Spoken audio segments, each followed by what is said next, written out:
Bonsoir à tous. J'espère que vous êtes encore réveillés, ça fait longtemps que vous êtes là, je suis le dernier.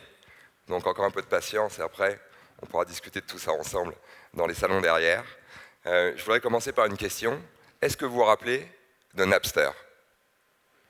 Napster, c'est le premier site internet sur lequel on s'est échangé gratuitement de la musique, sur des fichiers MP3, ce fameux format fichier MP3. Rappelez-vous, à l'époque, les maisons de disques hurlaient, on allait tuer la musique. Je me rappelle d'un numéro de Science et Vie Micro, qui est un magazine qui traite des nouvelles technologies, qui titrait déjà à l'époque « L'économie du peer-to-peer, le prochain raz-de-marée ». Alors qu'est-ce que c'est que l'économie du peer-to-peer? Dans le même numéro, Pascal Nègre, le président d'Universal Music, disait « Oh là là, le peer-to-peer, ce sera un épiphénomène ». Qu'est-ce que c'est que le peer-to-peer? C'est tout simplement l'économie qui est née de particulier en particulier, qui est une économie qui est née grâce au web, qui nous permet du coup de nous connecter les uns aux autres hyper rapidement et en masse. Au même moment, à la même époque, mon amoureuse, Ombline, travaillait dans un label de musique. Un jour, elle rentre à la maison et me montre MySpace. Vous vous rappelez tous de MySpace aussi. Et sur MySpace, on y voit pour la première fois des centaines et des milliers d'artistes indépendants qui s'exposent, qui partagent des choses, des sons, des images, des paroles, des bouts de vie. Et puis on voit aussi en même temps des communautés, alors le mot est connu aujourd'hui, mais à l'époque il ne l'était pas, des communautés online s'installer autour de ces artistes, qui eux aussi se mettaient à propager sur les réseaux sociaux, qui venaient de naître, la carrière de ces artistes. Donc on assistait à l'époque à la naissance de deux phénomènes, les réseaux sociaux et les communautés. Facebook est arrivé juste derrière, avec le succès que vous connaissez. Ombline, me montrant ce phénomène, me dit, en pointant un artiste en particulier d'ailleurs, me dit si on demande à cette communauté 10, 20, 30, 40 ou 50 euros pour financer l'album ou le concert ou le club vidéo de cet artiste, il y a quand même de grandes chances que tout le monde soit passionné par ça. Et là, en tant que fan de musique, je me dis mais elle a raison, nom de Dieu, si on se met d'un seul coup à financer des artistes directement qu'on aime, on est à l'aube d'un nouveau système de financement pour la création. Visionnaire, cette Ombline déjà. On est très tôt dans l'histoire. On venait à l'époque juste de définir à peine ce qu'allait devenir le crowdfunding ou le financement participatif. Le lendemain, elle déjeune avec Adrien, son cousin, qui est un type avec un parcours un peu particulier, qui avait à peine 20 ans à l'époque. C'est un type qui a arrêté l'école à 13 ans. À 14 ans, il était acteur. À 16 ans, il était réalisateur. À 18 ans, il avait déjà plié sa carrière dans le cinéma. Et il avait déjà monté sa première agence de com. Voilà, ça c'est Adrien. Et en discutant avec Adrien, tous les deux se disent mais si ça marche pour la musique, ce système, ça marche forcément pour plein d'autres typologies de projets. Ça marche pour le cinéma, ça marche pour tous les types de créateurs, et potentiellement, ça peut même aller loin, plus loin que pour les créateurs. Ombline rentre à la maison, ce soir-là, fort de cette discussion. Et là, du coup, en me racontant cette discussion avec Adrien, je me dis, mais il y a quelque chose qui est en train de se passer, véritablement. On est peut-être à l'aube d'une nouvelle logique de finance, d'une nouvelle logique de financement. Alors on a commencé à bosser tous les trois, d'abord un peu, et puis de plus en plus, et puis tous les week-ends. Et un an après, on quittait notre job. Et un an encore plus tard, en 2008, on montait KissKissBankBank. KissKissBankBank, aujourd'hui, c'est devenu le leader européen du financement participatif. En septembre 2009, on lançait notre premier projet, Green Shape, qui collectait 25 000 euros pour financer son album. Et puis petit à petit, sont arrivés sur la plateforme des réalisateurs, des designers, des dessinateurs, des écrivains, et puis des sportifs, des humanistes, des scientifiques. Et on s'est retrouvés petit à petit avec un univers qui était de plus en plus large. Et pourtant, pas tellement longtemps avant, les médias, lorsqu'ils venaient nous rencontrer à l'époque, nous disaient « Mais ce que vous avez monté, c'est un phénomène de mode, ça ne durera pas. Pourquoi voulez-vous que les gens, d'un seul coup, entre eux, se mettent à s'échanger de l'argent? Ça n'a pas de sens, ça ne durera pas très longtemps. » Voilà, on était très clairement mis dans la case des utopistes ou des altermondialistes, pour ne pas dire des hippies modernes.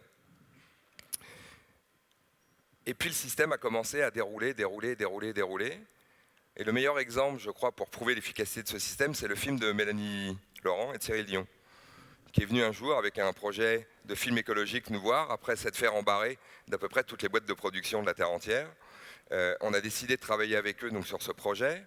Et lorsqu'on a lancé ce projet, en quelques heures, il avait collecté 50 000 euros. Au bout de 2 jours, il avait collecté 200 000 euros. Et en fait, c'est un projet qui a collecté quasiment 500 000 euros en quelques semaines.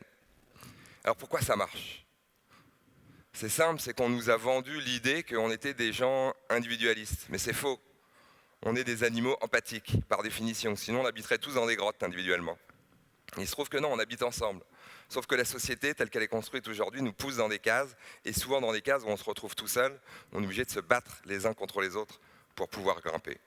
Alors, fort de ces expériences magnifiques qu'on voyait sur KissKissBankBank, on s'est mis à penser que peut-être le monde allait se transformer à notre image, qu'on allait créer un petit peu partout une harmonie nouvelle, basée et fondée sur une espèce de co-création et de cofinancement. Malgré tout, on n'a jamais été naïf, on a toujours été à l'écoute des gens qui sont aussi plus pessimistes, qui pensent que potentiellement le pire peut toujours arriver.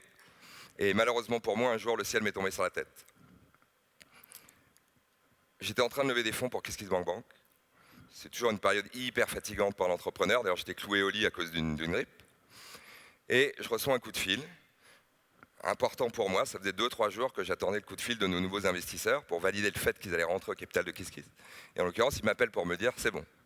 Du coup, ma grippe, pof, passe à la trappe, comme quoi c'était pas une grosse grippe quand même. Et je trouve un regain d'énergie, j'appelle Omblin, et je lui dis « écoute, nos investisseurs vont rentrer au capital, et du coup, je vais te rejoindre ce soir au concert qu'on avait programmé ensemble ». C'était le concert de Eagles of Death Metal. C'était le 13 novembre 2015 au Bataclan. On est arrivé à 4 au concert, Omblin, moi et 2 de nos meilleurs potes. On est sortis tous les deux, vivants mais pas indemnes, complètement, évidemment. On a déménagé nos enfants dans le sud-ouest. Depuis, je fais des allers-retours. Omblin va mieux, nos enfants grandissent correctement. Et nous, on s'accroche. On s'accroche à ce qu'on voit tous les jours sur KissKissBankBank. On s'accroche à une vision du monde qui peut être différente. Et pourtant, je vous garantis que parfois, c'est pas simple. C'est-à-dire que se dire tous les jours qu'on construit quelque chose pour une humanité meilleure, dans ces conditions-là, c'est un petit peu compliqué. Mais ma famille, mes amis, mon équipe sur KissKiss et les milliers de créateurs de projets qui viennent sur KissKiss m'aident à tenir le coup. À tenir le coup parce que l'humanité, quoi qu'il en soit, a toujours traîné derrière elle son lot de violence, de cruauté et d'injustice. Et pour autant, on ne peut pas s'asseoir par terre, se mettre à pleurer et dire que les choses vont s'améliorer ou encore pire, que les choses sont toujours comme ça. Il faut bien continuer à bouger. Alors c'est ce qu'on a fait, continuer à bouger. Et continuer à bouger, ça veut dire croire en ce qu'on nous propose aujourd'hui. Et ce qu'on nous propose aujourd'hui est multiple. On a toutes les technologies qu'on veut pour sortir de notre dépendance vis-à-vis des énergies fossiles et donc reconstruire l'économie.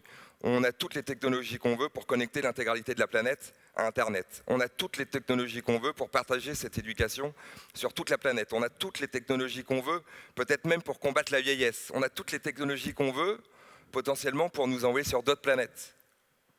Et ça, c'est un fait. Aujourd'hui, KissKiss a 7 ans. Et donc pour nos 7 ans, on a décidé de regarder en arrière et de mesurer l'impact économique et social de cette année d'activité. Donc on a interrogé notre million de membres. Si KissKiss était une ville, on serait la 2e plus grande ville de France. Et voilà ce qu'on a eu en réponse. Alors les chiffres basiques qu'on connaît nous, on a collecté plus de 70 millions d'euros pour plus de 15 000 projets.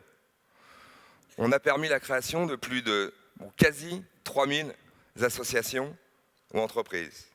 On a permis également la création de plus de 15 000 contrats de travail, soit des CDI, soit des CDD, soit des heures d'intermittent du spectacle.